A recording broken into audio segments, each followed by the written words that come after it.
This is the Relativity Series from LA Theater Works and the Alfred P. Sloan Foundation, bridging science and the arts in the modern world. Here's part 2 of Copenhagen by Michael Frayn, starring Alfred Molina, David Krumholtz, and Shannon Cochran, directed by Martin Jarvis.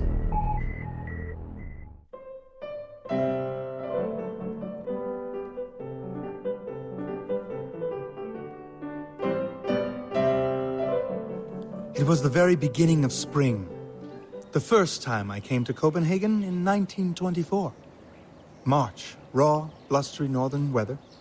But every now and then the sun would come out and leave that first marvelous warmth of the year on your skin. That first breath of returning life. You were 22, so I must have been 38. almost the same age as you were when you came in 1941. So what do? Put on our boots and rucksacks. Take the tram to the end of the line. And start walking. Northwards to Elsinore. If you walk, you talk. Then westwards to Disvilla. And back by way of Hillerød. Walking, talking for 100 miles. After which we talked more or less non-stop for the next 3 years. We'd split a bottle of wine over dinner in your flat at the Institute. Then I'd come up to your room. Oh, that terrible little room in the servants' quarters in the attic. And we'd talk on into the small hours. How, though? How? How did we talk? In Danish? Oh, in German, surely. I lectured in Danish. I had to give my first colloquium when I'd only been here for 10 weeks. I remember it. Your Danish was already excellent. No, you did a terrible thing to me. Half an hour before it started, you said casually, "Oh, I think we'll speak English today." But when you explained... Explain to the Pope? I didn't dare. That excellent Danish you heard was my first attempt at English. My dear Heisenberg. But on our own together, though, my love, do you recall? What language you spoke when I wasn't there? You think I had microphones hidden? No, but patience, my love, patience. Patience? Well, you sounded a little sharp. No, not at all. We have to follow the threads right back to the beginning of the maze. I'm watching every step. You didn't mind, I hope. Mind? Being left at home. While you went off on your hike? Of course not. Why should I have minded? You had to get out of the house. 2 new sons arriving on top of each other would be rather a lot for any man to put up with. 2 new sons? Heisenberg. Yes. And our own son. Auger. Ernest. 1924, of course, Ernest. Number 5, yes? Yes. And if it was March, you're right, he couldn't have been much more than... 1 week? One week? 1 week, yes. And you really didn't mind? Not at all. I was pleased that you had an excuse to get away. And you always went off hiking with your new assistants. You went off with Krumholtz when he first arrived in 1916. Yes, when I suppose Christian was still only... 1 week? Yes. I almost killed Krumholtz, you know. Not with a cap pistol. With a mine on our walk. Oh, the mine. Yes, you told me on ours. And never mind Krumholtz, you almost killed yourself. A mine washed up in the shallows. And of course, at once, they compete to throw stones at it. What were you thinking? I've no idea. A touch of Elsinore there, perhaps. Elsinore? The darkness inside the human soul. Well, you did something just as idiotic. I did? With Dirac in Japan, you climbed a pagoda. Oh, the pagoda. Then balanced on the pinnacle, according to Dirac, on 1 foot in a high wind. Ooh, I'm glad I wasn't there. Elsinore, I confess. Elsinore, certainly. I was jealous of Krumholtz, you know. His Eminence? Isn't that what you called him? Because that's what he was. Your leading cardinal, your favorite son, till I arrived on the scene. He was a wonderful cellist. He was a wonderful everything. Far too wonderful. I liked him. I was terrified of him. When I first started at the Institute, I was terrified of all of them. All the boy wonders you had here. They were all so brilliant and accomplished, but Krumholtz was the heir apparent. All the rest of us had to work in the general study hall. Krumholtz had the private office next to yours. Like the electron on the inmost orbit around the nucleus. And he didn't think much of my physics. He insisted you could explain everything about the atom by classical mechanics. Well, he was wrong. And very soon the private office was vacant. And there was another electron on the inmost orbit. Yes, and for 3 years we lived inside the atom. With other electrons on the outer orbits around us all over Europe. Mostly Germans. Yes, but Schrödinger in Zurich, Fermi in Rome. Chadwick and Dirac in England. Joliot and de Broglie in Paris. Gamow and Landis in Russia. Everyone in and out of each other's departments. Papers and drafts of papers on every international mail train. You remember when Gutschmidt and Uhlenbeck did spin? There's this one last variable in the quantum state of the atom that no one can make sense of. The last hurdle. And these 2 crazy Dutchmen, they go back to a ridiculous idea that electrons can spin in different ways. And of course, the first thing that everyone wants to know is, what line is Copenhagen going to take? I'm on my way to Leyden, as it happens. And it turns into a papal progress. The train stops on the way at Hamburg. Pauli and Stern are waiting on the platform to ask me what I think of spin. You tell them it's wrong. What? No, I tell them it's very... Interesting. I think that's precisely the word I choose. Then the train pulls into Leyden. And I met at the barrier by Einstein. And I changed my mind because Einstein, you see, I'm the Pope, he's God. Because Einstein has made a relativistic analysis and it resolves all my doubts. Meanwhile, I'm standing in for Born at Göttingen, so you make a detour there on your way home. And you meet me at the station. Same question. What do you think of spin? Yeah, and when the train stops at Berlin, there's Pauli on the platform. Wolfgang Pauli, who never gets out of bed if he can possibly avoid it. And who's already met me once at Hamburg on the journey out. He's traveled all the way from Hamburg to Berlin purely in order to see you for the second time round. And find out how my ideas on spin have developed en route. Oh, those years, those amazing years. Those 3 short years. From 1924 to 1927. From when I arrived in Copenhagen to become your assistant. To when you departed. To take up your chair at Leipzig. 3 years of raw, bracing northern springtime. At the end of which we had quantum mechanics, we had uncertainty. We had complementarity. We had the whole Copenhagen interpretation. Europe in all its glory again, a new enlightenment with Germany back in her rightful place at the heart of it. And who led the way for everyone else? You and Niels. Well, we did. We did. And that's what you were trying to get back to in 1941? To something we did in those 3 years. Something we said, something we thought. I keep almost seeing it out of the corner of my eye as we talk. Something about the way we work, something about the way we did all those things. Together. Together, yes, together. No. No? What do you mean, no? Not together. You didn't do any of those things together. Yes, we did. Of course we did. No, you didn't. Every single one of them you did when you were apart. You, Werner, first worked out quantum mechanics on Helgoland. You said you couldn't think in Copenhagen. No, well, it was summer by then. I had my hay fever. In Helgoland, on your own, on a rocky, bare island in the middle of the North Sea? My head began to clear, and I had this very sharp picture of what atomic physics ought to be like. I suddenly realized that we had to limit it to the measurements we could actually make, to what we could actually observe. We can't see the electrons inside the atom. Any more than Niels can see the thoughts in your head, or you the thoughts in Niels's. All we can see are the effects that the electrons produce on the light that they reflect. But the difficulties you were trying to resolve were the ones we'd explored together over dinner in the flat on the beach at Tisvila. Well, of course, but I remember that evening when the mathematics first began to chime with the principle. On Helgoland. On Helgoland. On your own. It was terribly laborious. I didn't understand matrix calculus then. No one did. It was a very obscure backwater of arithmetic. I get so excited, I keep making mistakes, but by 3 a.m, I've got it. I seem to be looking through the surface of atomic phenomena into a strangely beautiful interior world. A world of pure mathematical structures. I'm too excited to sleep. I go down to the southern end of the island.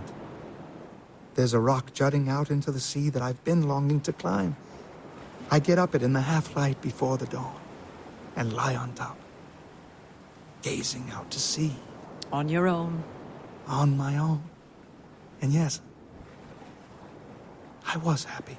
Happier than you were back here with us all in Copenhagen the following winter. What with all the Schrödinger nonsense? Nonsense? Oh, come. Schrodinger's wave formulation? Yes, suddenly everyone's turned their backs on your wonderful new matrix mechanics. No one can understand it. And they can understand Schrödinger's wave mechanics. Because they learnt it in school. We're going backwards to classical physics. And when I'm a little cautious about accepting... A little cautious, not to criticize, You but... described it as repulsive. I said the physical implications were repulsive.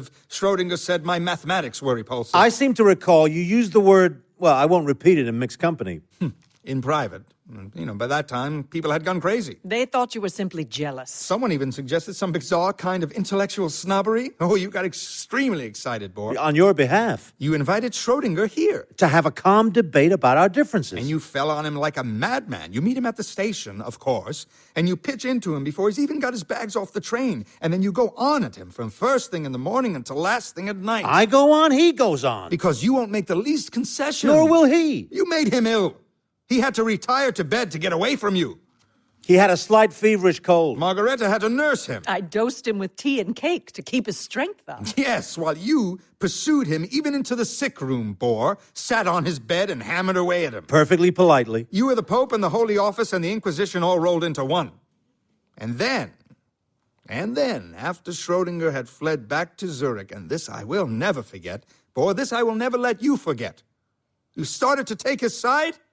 You turned on me? Because you'd gone mad by this time. You'd become fanatical.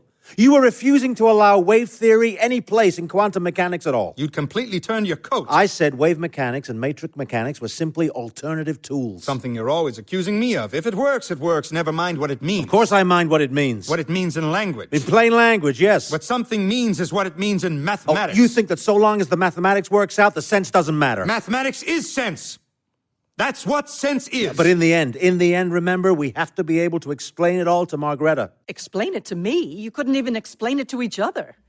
You went on arguing into the small hours every night. You both got so angry. We also both got completely exhausted. It was the cloud chamber that finished you. Yes, because if you detach an electron from an atom and send it through a cloud chamber, you can see the track it leaves. And it's a scandal. This shouldn't be a track. According to your quantum mechanics. There isn't a track. Oh, no. No orbits, no trajectories or tracks. Only external effects. Only there the track is. I've seen it myself, as clear as the wake left by a passing ship. It was a fascinating paradox. You actually love the paradoxes. That's your problem. You reveled in the contradictions. Yes, and you've never been able to understand the suggestiveness of paradox and contradiction. That's your problem. You live and breathe paradox and contradiction, but you can no more see the beauty of them than the fish can see the beauty of the water. I sometimes felt as if I was trapped in a kind of windowless hell. You don't realize how aggressive you are, prowling up and down the room as if you're going to eat someone. And I can guess who it's going to be. That's the way we did the physics, though. No. In the end, you did it on your own again. Even you. You went off skiing in Norway. I had to get away from it all. And you worked out complementarity in Norway on your own. The speed he skis at, he had to do something to keep the blood going round. It was either physics or frostbite. Yes, and you stayed behind in Copenhagen. And started to think at last. You're a lot better off apart, you two. Having him out of town was as liberating as getting away from my hay fever on Helgeland. I shouldn't let you sit anywhere near each other if I were the teacher. And that's when I did uncertainty. Walking around Feller Park on my own one horrible raw February night. It's very late, and as soon as I've turned off into the park, I'm completely alone in the darkness. I start to think about what you'd see if you could train a telescope on me from the mountains of Norway. You'd see me by the street lamps on the Blydemsvej, and then nothing as I vanished into the darkness, and then another glimpse of me as I passed the lamppost in front of the bandstand. And that's what we see in the cloud chamber. Not a continuous track, but a series of glimpses, a series of collisions between the passing electron and various atoms of water vapor. Or think of you, on your great papal progress to Leyden in 1925. What did Margrethe see of that at home here in Copenhagen? A picture postcard from Hamburg, perhaps, then one from Leiden, one from Göttingen, one from Berlin? Because what we see in the cloud chamber are not even the collisions themselves, but the water droplets that condense around them, as big as cities around a traveler. Oh no, vastly bigger still, relatively. Complete countries. Germany, Holland, Germany again. There is no track, there are no precise addresses, only a vague list of countries visited. I don't know why we hadn't thought of it before. Except that we were too busy arguing to think at all. You seem to have given up on all forms of discussion. By the time I get back from Norway, I find you've done a draft of your uncertainty paper, and you've already sent it for publication. And an even worse battle begins. My dear good Heisenberg, it's not open behavior to rush a first draft into print before we've discussed it together. It's not the way we work. No, the way we work is that you hound me from first thing in the morning to last thing at night. The way we work is that you drive me mad. Yes, because the paper contained a fundamental error. And here we go again. No, but I show him the strangest truth about the universe that any of us has stumbled on since relativity. That you can never know everything about the whereabouts of a particle or anything else. Even Bohr now, as he prowls up and down the room in that maddening way of his. Because we can't observe it without introducing some new element into the situation. An atom of water vapor for it to hit, or a piece of light, things which have an energy of their own and which therefore have an effect on what they hit. A small one, admittedly, in the case of Bohr. Yes, if you know where I am with that kind of accuracy we're talking about when we're dealing with particles, you can still measure my velocity to within what? Something like a billionth of a kilometer per second. The theoretical point remains, though, that you have no absolutely determinate situation in the world, which among other things lays waste to the idea of causality, the whole foundation of science, because if you don't know how things are today, you certainly can't know how they're going to be tomorrow. I shatter the objective universe around you. And all you can say is that there's an error in the formulation. There is. Tea, anyone? Cake? Listen, in my paper, what we're trying to locate is not a free electron off on its travels through a cloud chamber, but an electron when it's at home, moving around inside an atom. Yeah, and the uncertainty arises not as you claim, through its indeterminate recoil when it's hit by an incoming photon. Plain language, plain language. This is plain language. Listen. The language of classical mechanics. Listen! Copenhagen is an atom. Margrethe, its nucleus. About right, the scale, 10,000 to 1? Yes, yes. Now, Bohr's an electron. He's wandering about the city somewhere in the darkness. No one knows where. He's here, he's there, he's everywhere and nowhere. Up in Feller Park, down at Carlsberg, passing City Hall, out by the harbor. I'm a photon, a quantum of light. I'm dispatched into the darkness to find Bohr, and I succeed because I managed to collide with him. But what's happened? Look, he's been slowed down. He's been deflected. He's no longer doing exactly what he was so maddeningly doing when I walked into him. But Heisenberg, you also have been deflected.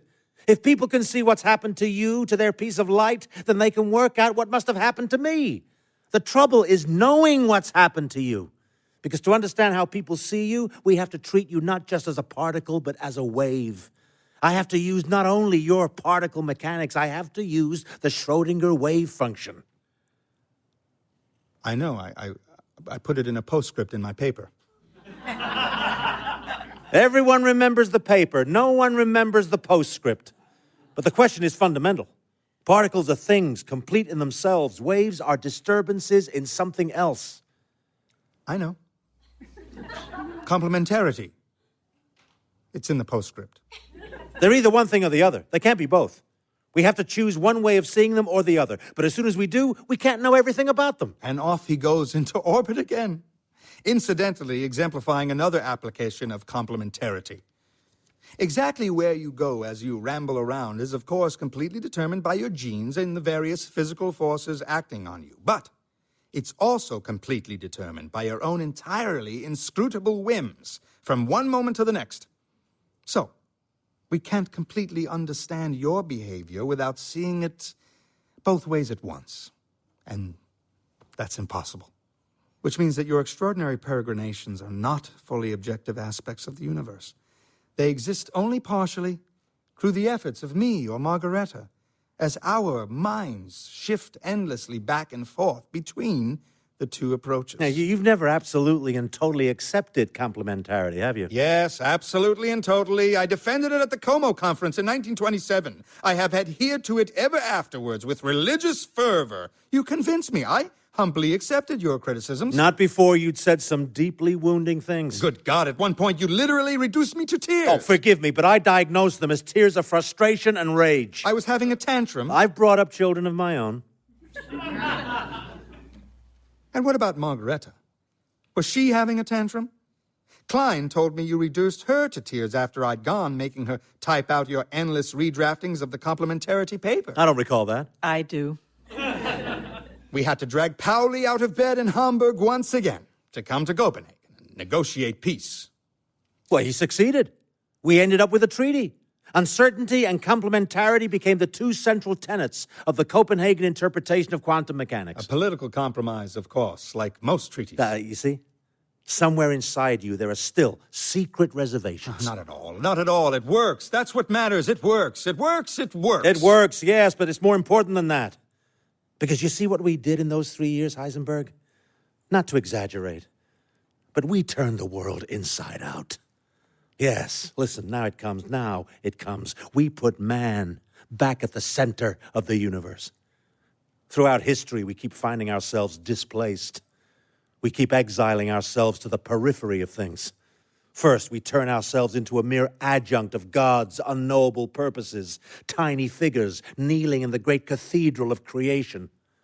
And no sooner have we recovered ourselves in the Renaissance, no sooner has man become, as Protagoras proclaimed him, the measure of all things, than we're pushed aside again by the products of our own reasoning.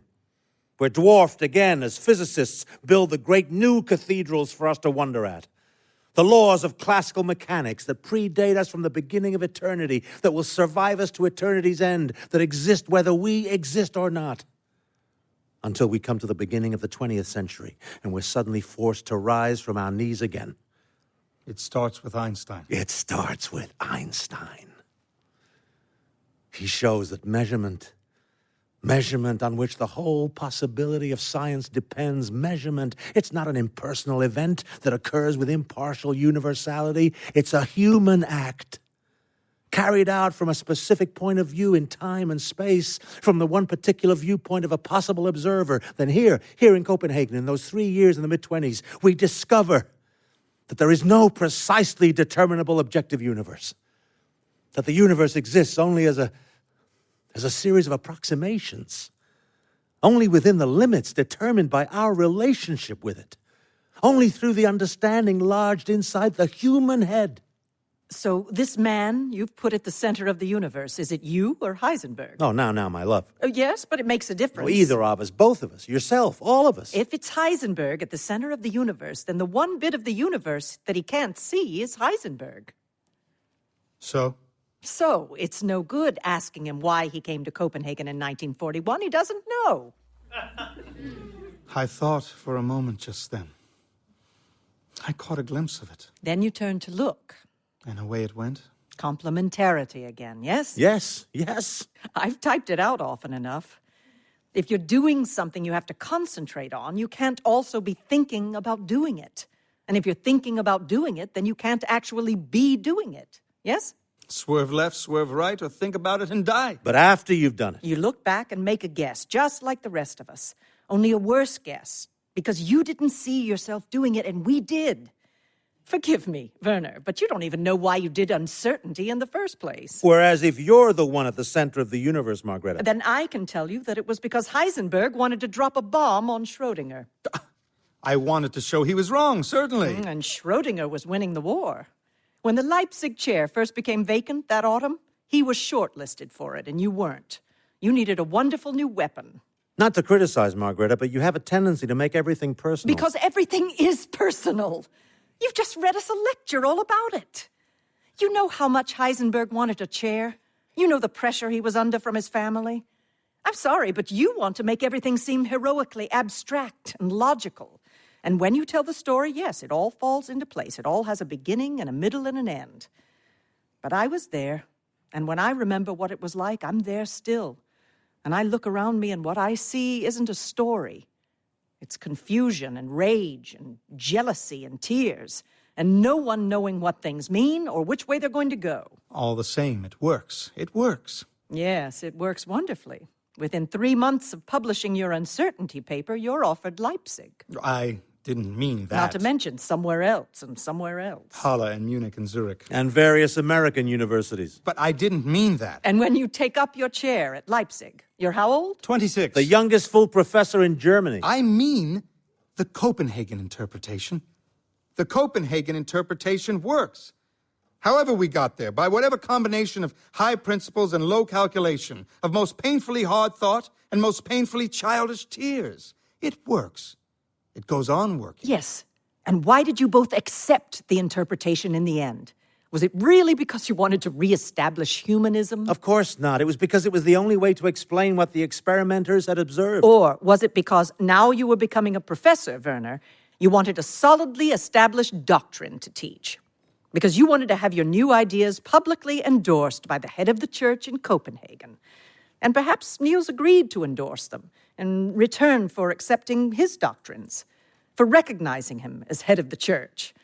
And if you want to know why you came to Copenhagen in 1941, I'll tell you that as well. You're right. There's no great mystery about it. You came to show yourself off to us. Margrethe? No. When he first came in 1924, he was a humble assistant lecturer from a humiliated nation, grateful to have a job. Now, here you are, back in triumph, the leading scientist in a nation that's conquered most of Europe. You've come to show us how well you've done in life. This is so unlike you. I'm sorry, but isn't that why he's really here? Because he's burning to let us know that he's in charge of some vital piece of secret research? And that even so, he's preserved a lofty moral independence. Preserved it so famously that he's being watched by the Gestapo.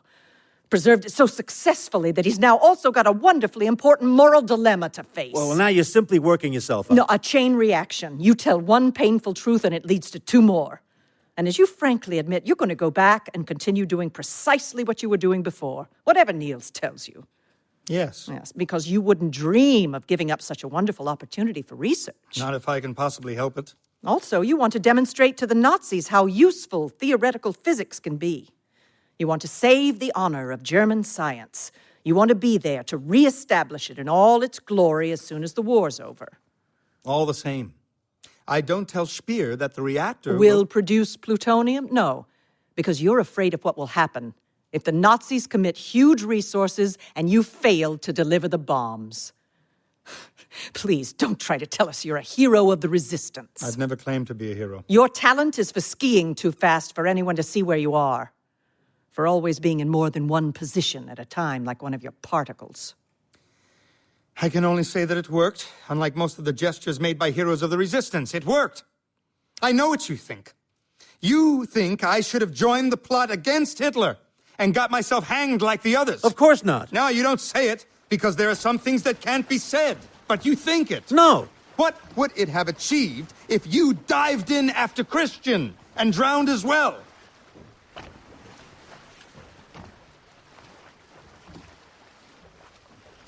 But, that's another thing that can't be said. Only thought. Yes, I'm sorry. And rethought. Every day. You had to be held back, I know. Whereas you held yourself back. Better to stay on the boat, though, and fetch it about. Better to remain alive and throw the life buoy. Surely. Perhaps. Perhaps not. Better. Better. Really, it is ridiculous. You reasoned your way, both of you, with such astonishing delicacy and precision into the tiny world of the atom. Now it turns out that everything depends upon these really rather large objects on our shoulders. And what's going on in there is... Elsinore. Elsinore, yes. And you may be right. I was afraid of what would happen. I was conscious of being on the winning side. So many explanations for everything I did.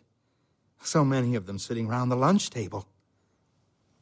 Somewhere at the head of the table, I think, is the real reason I came to Copenhagen. Again, I turn to look, and for a moment, I almost see its face, and the next time I look, the chair at the head of the table is completely empty.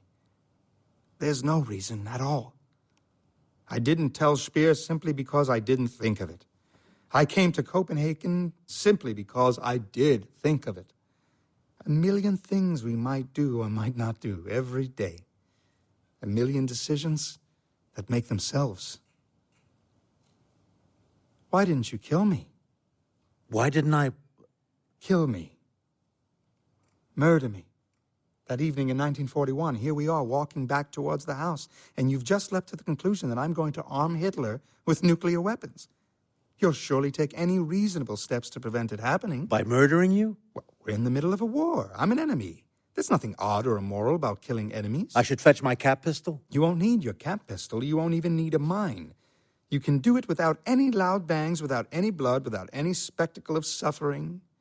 As cleanly as a bomb aimer pressing his release 3,000 meters above the earth. You simply wait till I've gone. Then you sit quietly down in your favorite armchair here and repeat aloud to Margrethe, in front of our unseen audience, what I've just told you. I shall be dead almost as soon as poor Casimir. A lot sooner than Gamow. My dear Heisenberg, the suggestion is, of course... Most interesting. So interesting that it never even occurred to you. Complementarity once again. I'm your enemy.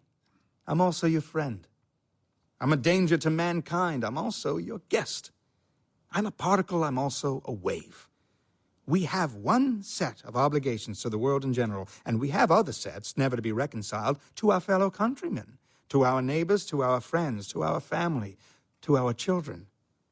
We have to go through, not 2 slits at the same time, but 22.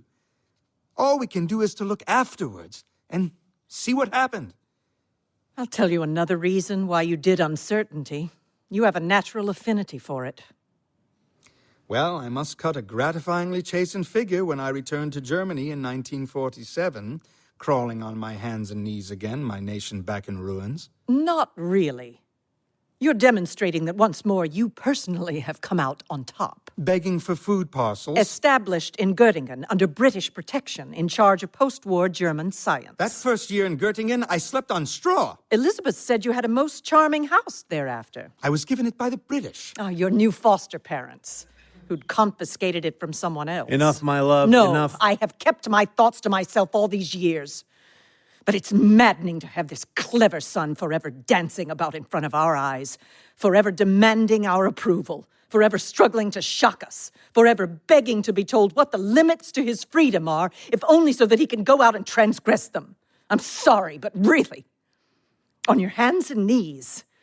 It's my dear, good, kind husband who's on his hands and knees, literally. Crawling down to the beach in the darkness in 1943, fleeing like a thief in the night from his own homeland to escape being murdered. The protection of the German embassy that you boasted about didn't last for long.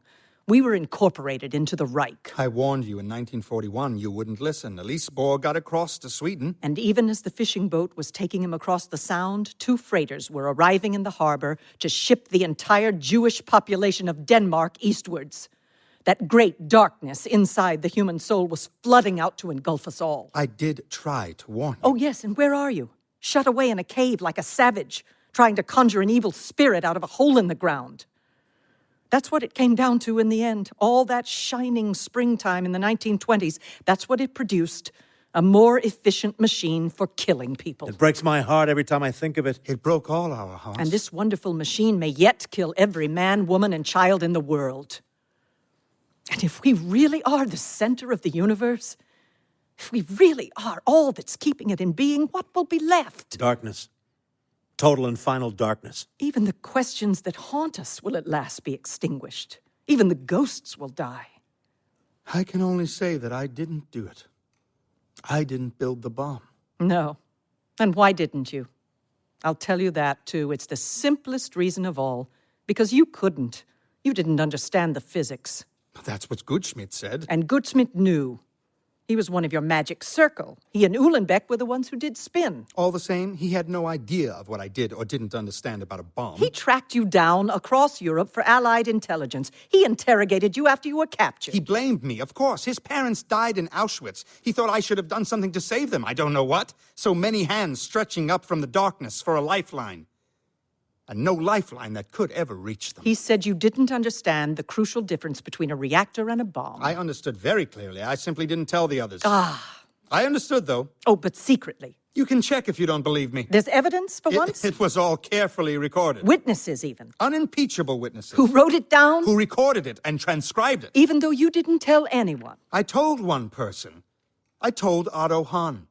That terrible night at Farm Hall, after we'd heard the news, somewhere in the small hours, after everyone had finally gone to bed and we were alone together. I gave him a reasonably good account of how the bomb had worked. After the event. After the event, yes, when it didn't matter anymore. All the things Gutschmidt said, I didn't understand.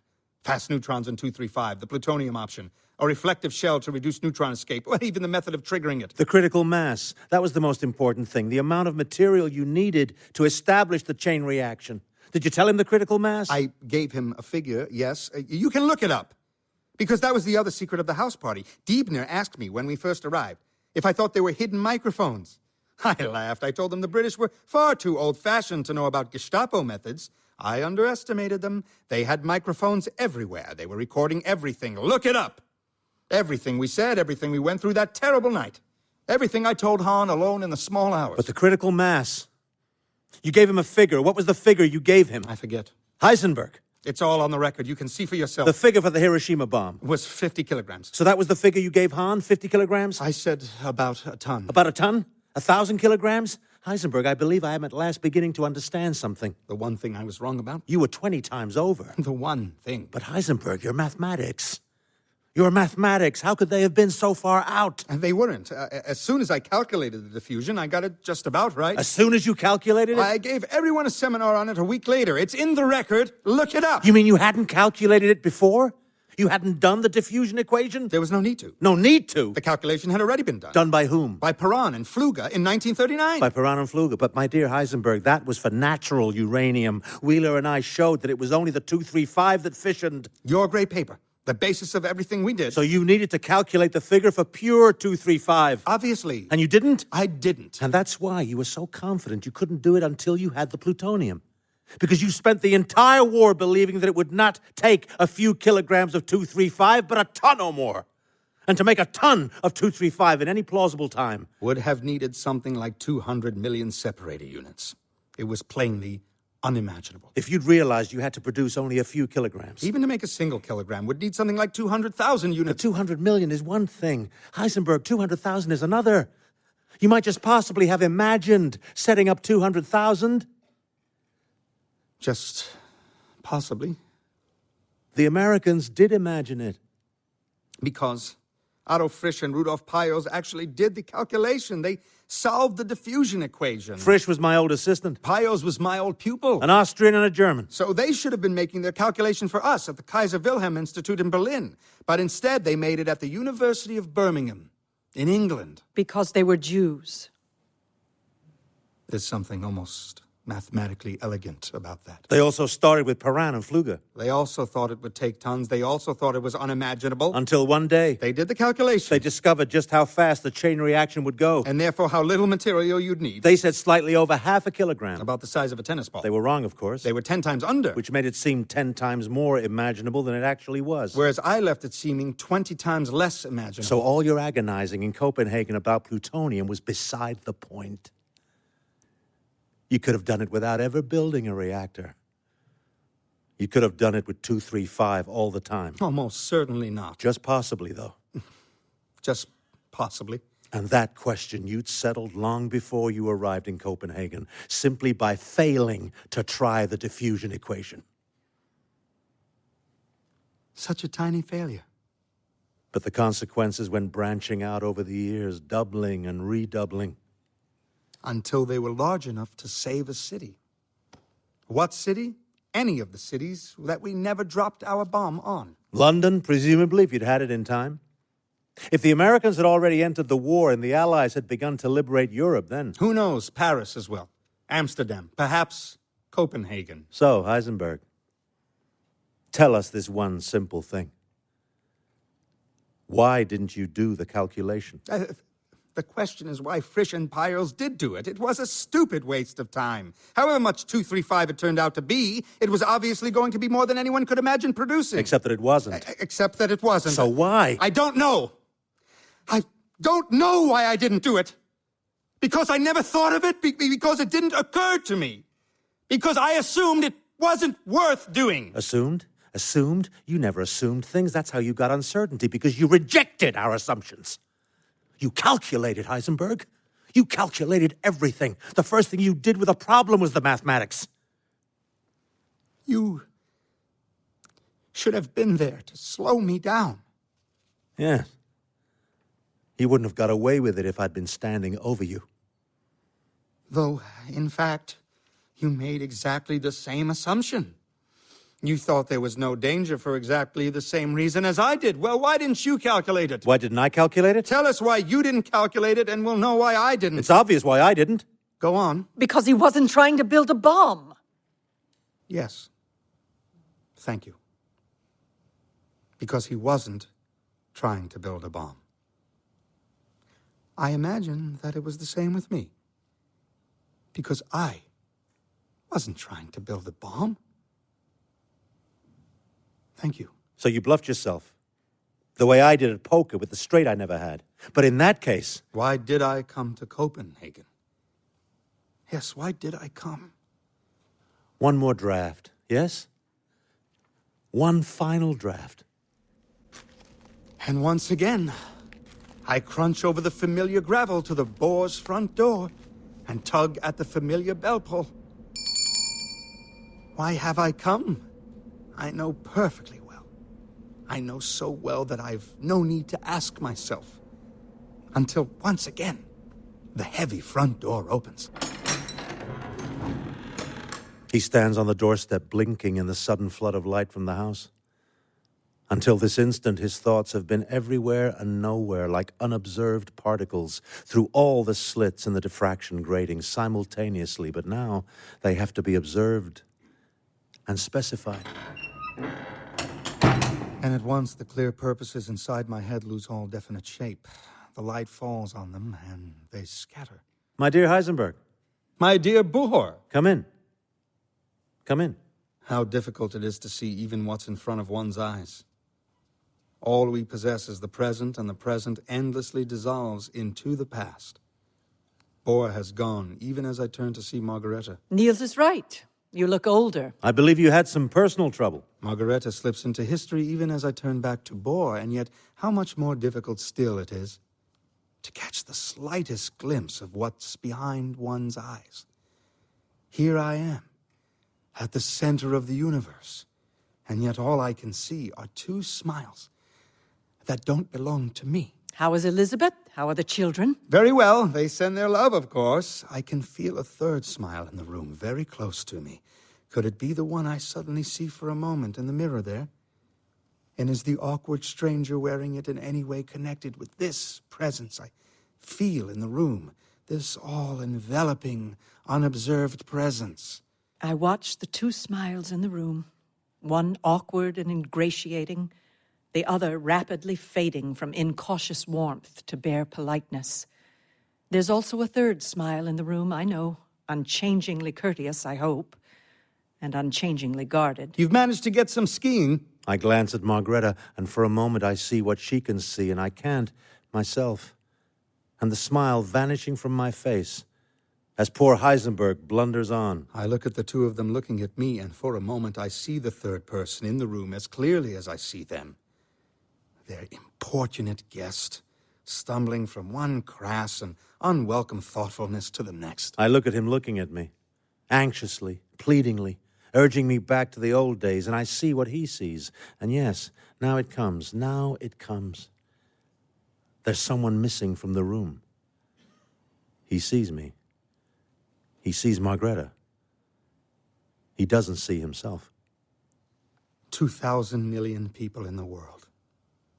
And the one who has to decide their fate is the only one who's always hidden from me. You suggested a stroll. You remember Elsinore? The darkness inside the human soul? And out we go. Out under the autumn trees, through the blacked-out streets. Now there's no one in the world except Bohr and the invisible other. Who is he, this all-enveloping presence in the darkness? The flying particle wanders the darkness. No one knows where. It's here, it's there, it's everywhere and nowhere. With careful casualness, he begins to ask the question he's prepared. Does one, as a physicist, have the moral right to work on the practical exploitation of atomic energy? The great collision. I stop. He stops. This is how they work. He gazes at me, horrified. Now at last, he knows where he is and what he's doing. He turns away. And even as the moment of collision begins, it's over. Already we're hurrying back towards the house. Already they're both flying away from each other into the darkness again. Our conversation's over? Our great partnership. All our friendship? And everything about him becomes as uncertain as it was before. Unless... Yes. A thought experiment. Let's suppose, for a moment, that I don't go flying off into the night. Let's see what happens if, instead, I remember the paternal role I'm supposed to play. If I stop and control my anger and turn to him and ask him why. Why? Why are you confident that it's going to be so reassuringly difficult to build a bomb with 235? Is it because you've done the calculation? The calculation? Of the diffusion in 235? No. It's because you haven't calculated it. You haven't considered calculating it. You hadn't consciously realized there was a calculation to be made. And of course, now I have realized. In fact, it wouldn't be all that difficult. Well, let's see, the scattering cross-section's about 6 times 10 to the minus 24, so the mean free path would be... Hold on. And suddenly a very different and very terrible new world begins to take shape. That was the last and greatest demand that Heisenberg made on his friendship with you. To be understood when he couldn't understand himself. And that was the last and greatest act of friendship for Heisenberg that you performed in return. To leave him misunderstood. Yes. Perhaps I should thank you, Bohr.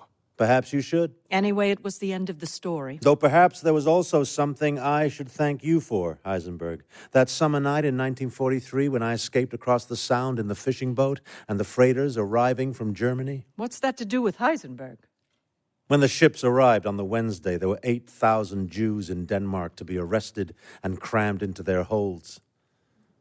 On the Friday evening, at the start of the Sabbath, when the SS began their roundup, there was scarcely a Jew to be found. They'd all been hidden in churches and hospitals, in people's homes and country cottages. But how was that possible?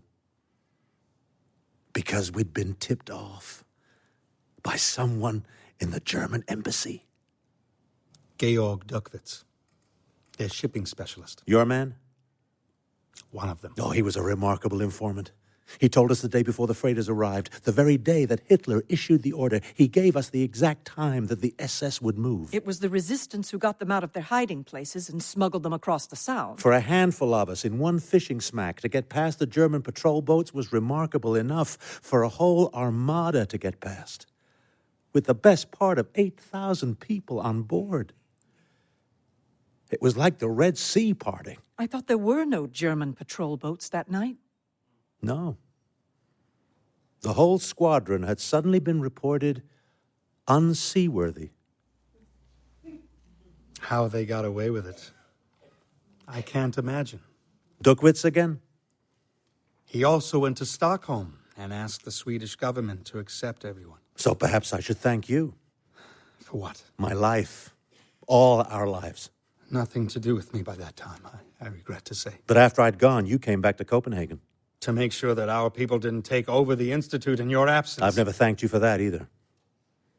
You know they offered me your cyclotron. You could have separated a little 235 with it. Meanwhile, you were going on from Sweden to Los Alamos. To play my small but helpful part in the deaths of 100,000 people. Niels, you did nothing wrong. Didn't I? Of course not. You were a good man, from first to last. And no one could ever say otherwise, whereas Whereas you, my dear Heisenberg, never managed to contribute to the death of one single solitary person in all your life. Well, yes. Did I? One, or so you told us. The poor prisoner you guarded overnight when you were 17, while he was waiting to be shot in the morning. All right, then one. One single soul on his conscience to set against all the others. But that one single soul was emperor of the universe, no less than each of us, until the morning came. No. When the morning came, I persuaded the Gestapo to let him go. Heisenberg. I have to say, if people are to be measured strictly in terms of observable quantities, then we should need a new strange quantum ethics. There'd be a place in heaven for me. And another one for the SS man I met on my way home from Heidelach. That was the end of my war. The Allied troops were closing in. There was nothing more we could do. Elizabeth and the children had taken refuge in a village in Bavaria, so I went to see them before I was captured. I had to go by bicycle. There were no trains or road transport by that time, so I had to travel by night and sleep under a hedge by day because all through the daylight hours, The skies were full of Allied planes, scouring the roads for anything that moved. A man on a bicycle would have been the biggest target left in Germany. 3 days and 3 nights I traveled. Out of Württemberg, down through the Swabian Jura and the first foothills of the Alps, across my ruined homeland. Was this what I'd chosen for it? This endless rubble, this perpetual smoke in the sky, these hungry faces. Was this my doing? And all the desperate people on the roads? How the most desperate of all were the SS. Bands of fanatics with nothing left to lose, roaming around, shooting deserters out of hand, hanging them from roadside trees. The second night, and suddenly there it is. The terrible, familiar black tunic emerging from the twilight in front of me. On his lips as I stop, the one terrible, familiar word. "Deserter," he says. He sounds as exhausted as I am. I give him the travel order I've written for myself, but there's hardly enough light in the sky to read by, and he's too weary to bother. He begins to open his holster instead. He's going to shoot me because it's simply less labor. And suddenly I'm thinking very quickly and clearly. It's like skiing on that night in Helgeland or the one in Fella Park. What comes into my mind this time is the pack of American cigarettes I've got in my pocket, and it's already in my hand. I'm holding it out to him, the most desperate solution to a problem yet.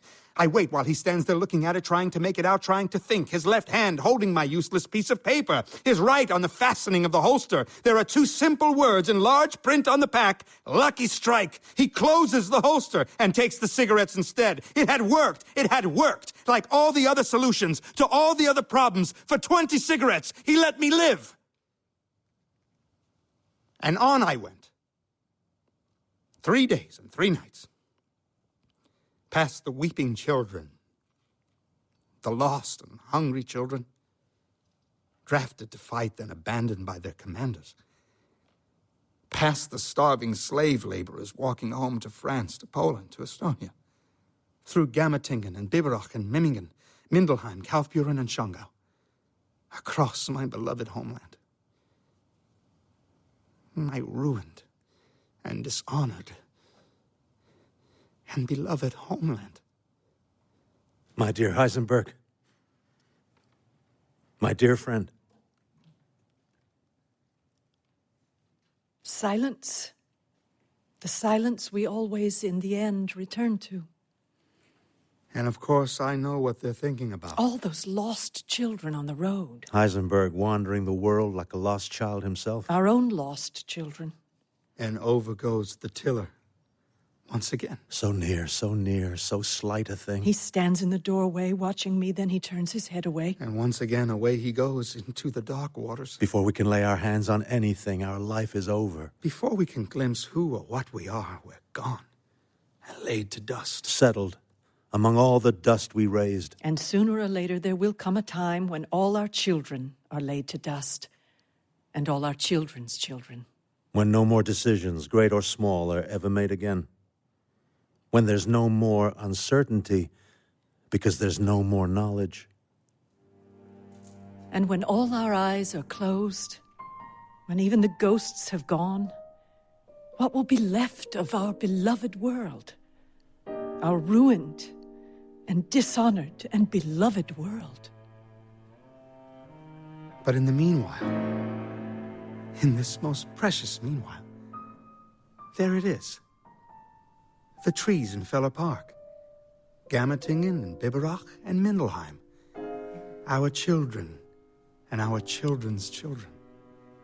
Preserved, just possibly, by that one short moment in Copenhagen, by some event that will never quite be located or defined, by that final core of uncertainty at the heart of things.